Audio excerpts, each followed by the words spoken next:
Welcome back. The Delta State Commissioner for Information, Mr. Charles Anyanwu, joins us from Asaba, the state capital, to look at infrastructure development in Delta State. Thank you so much for joining us on the program.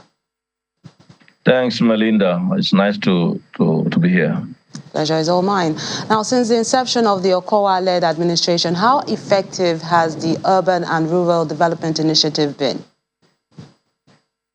Well, thank you once again. You recall that the last time we had an interaction on your platform, I did mention that the Okowa-led administration came on board with a 5-point agenda codenamed SMART, which embodied the policy priorities that tend to address issues of job creation, the issue of building peace, the issues of ensuring that we have reforms in the agricultural sector, as well as education and health sector, and of course, issues that borders on improvement in the environment. And all these were pursued vigorously in the last 7.5 years. And so what we have done now, in line with the promises we have made, is that in spite of the politicking, that we will keep faith with those promises. And as such, we have continued to pursue issues that have to do with infrastructure, because, of course, we believe that when we're able to build this infrastructure and put them in place, we would have ended up creating the enabling environment that would make it possible for economic players in the private sector to come and play effectively. There are individuals who may be saying that not too many private sector players have come in. Well, that is not true. There are a number of persons that have come in from the private sector, but of course you needed to create that enabling environment, because even if somebody wants to establish an industry in a particular locality, you need the roads, which is why we have also tried as much as possible to establish a number of bridges to be able to link up communities. We call it bridges of possibilities, bringing possibilities where people in the upland are able to also communicate with their kids and kin in the riverine communities. We have also taken this infrastructure to the riverine communities, where the places that were hitherto regarded as very difficult to develop. And any moment from now, I can tell you that we'll be going to a place called Ugi in Warri North, to commission a floating market, this market on top of water, to serve our people who are majorly fishermen and who engage in businesses of that borders on fisheries and all those products that you could see from the sea. And so we are quite happy with what we are doing. You recall not long ago the issue of the 100 billion naira bridging finance we talked about, which was aimed at ensuring that we have value for that money now, rather than allowing it to depreciate in the course of time. But a number of persons who didn't understand what we wanted to do decided to bring in politics. But I can assure you that, just like Okowa has promised, that up to the 28th of May 2023, that he will continue to ensure that he bring about the projects that will touch the life of the people. We will continue to keep faith with that, either in the area of roads, education, or any other sector for that matter. So you're boosting infrastructure such as roads in order to boost economic activity and growth. So how has it impacted in the revenue generation drive in the state? And that's a major parameter to measure success. Well, you may not be able to quantify it almost immediately. The reason is because our government or our country, to a very large extent, tend to depend largely on the formal sector, in which case you are having maybe that's the public sector rather. But what we are trying to do is to, first of all, boost the informal sector.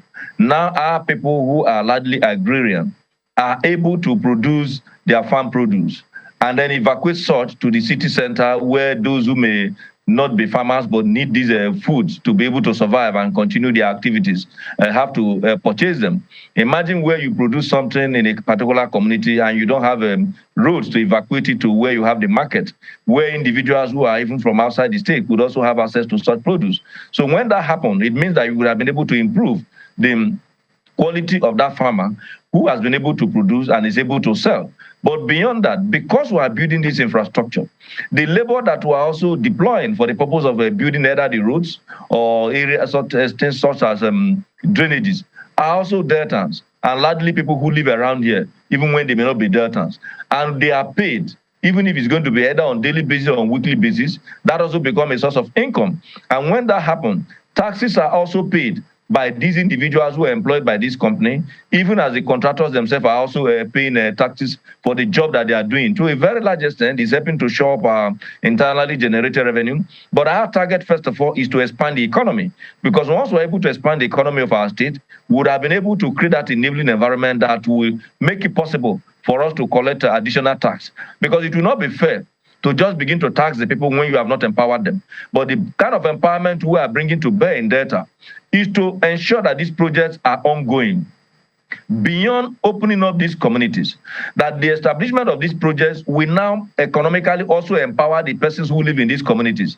And when they are empowered, by the time you come back to say you are taxing them for whatever revenue or income they are earning, you would have ended up, first of all, giving them something before you can take something from them. We didn't want to run a government where we just emphasize taxes without ensuring that the people are, first of all, empowered. Now, talking about empowering the people and creating an enabling environment, beyond the infrastructure, what policies are the Delta State government, or is the Delta State government putting in place to improve these small, micro, and medium enterprises? Well, thank you very much for that question. The number one on our policy priorities is job creation, which is aimed at building wealth and making our people much more prosperous, which is why over 12,000 Deltans have directly been empowered. You recall that when we came into office in 2015, we made it clear that we're not just going to open up the civil service and begin to employ people even when the vacancies don't exist. And what we did in that respect is, in that regard, is to ensure that we empower by training a number of our youths, and even both male and female, to ensure that, first of all, they have these necessary skills that they could deploy in being able to earn revenue on account of whatever services they are rendering.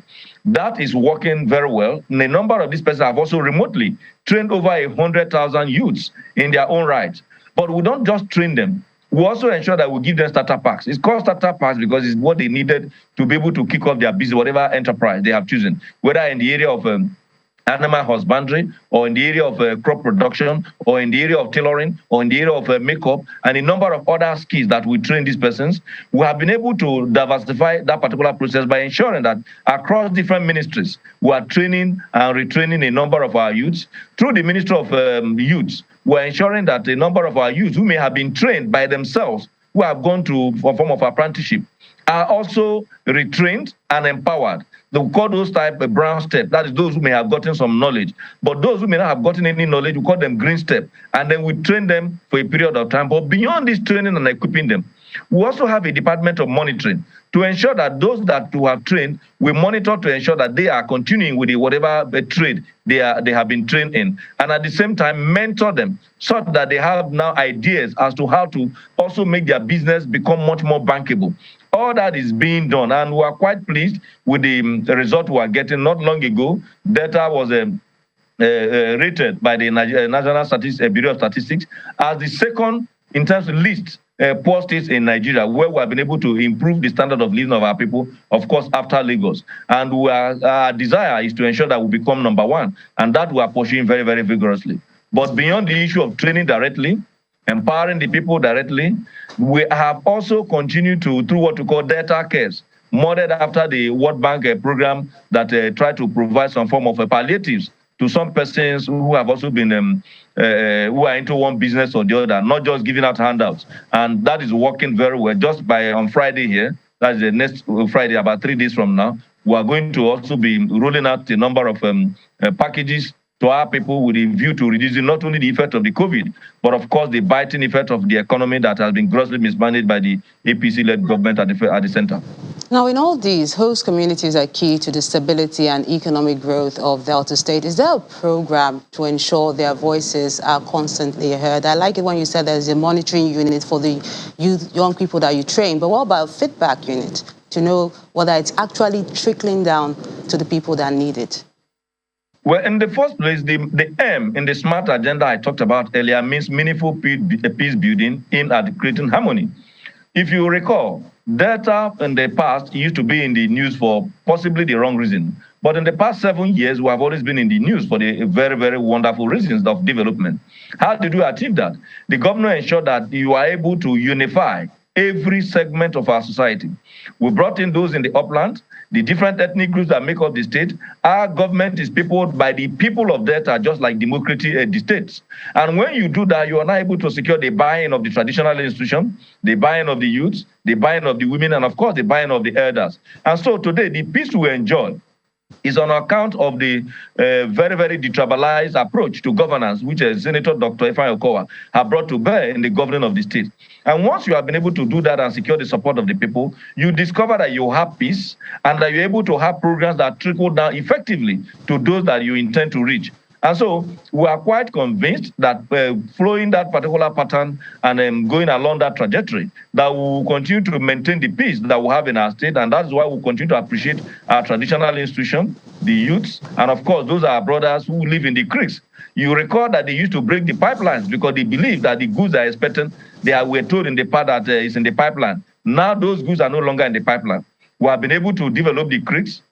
We are continuing to the extent that we now have roads. Even one of the roads in the creeks of Delta is as much as 19 kilometers in a place called Ogulaha. And once you're able to produce this, provide these facilities, they are now seeing that the natural resource that lies beneath their soil is bringing value to them. And that has to largely reduce the hostilities that you usually witness in the past in the creeks. And Nigeria is also benefiting from it because oil production is enhanced, which of course also brings good revenue to the state and the central government. Thank you so much, the Commissioner for Information in Delta State, Mr. Charles Anyagu. A pleasure sharing your thoughts with us on the program.